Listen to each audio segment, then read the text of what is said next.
So how to change the passenger name on your Ryanair flight. So to change the passenger name on your Ryanair flight, it's very simple to do and it can be done within the Ryanair app, but you can also do it on the website as well. So I'll leave a link below for both the app and the website in the description. But to do it on the app, you'll just want to go ahead and log in.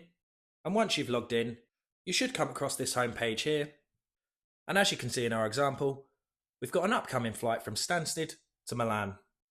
So as soon as you sign into your Ryanair account, you should see your flight listed right here.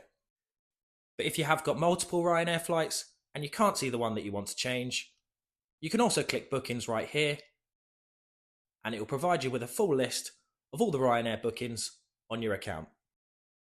So for the example of this video, let's say we want to change the passenger name on this Stansted to Milan flight.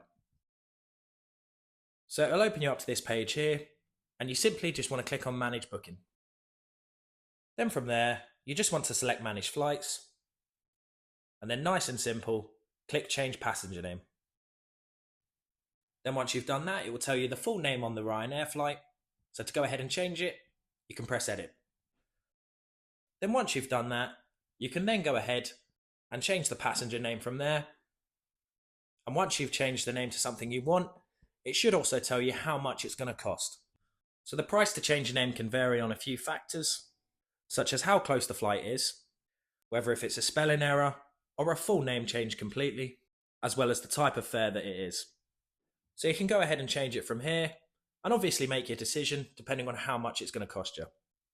Then once you've confirmed that, it will take you through to the payment page, and you can then enter the details, click Pay Now, and then you'll receive the updated email with the updated name change.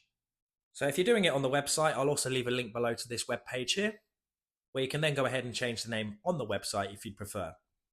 And there you have it. If you found this video helpful, please subscribe as it helps the channel massively. If you have any questions, feel free to comment them below, and thanks again for watching.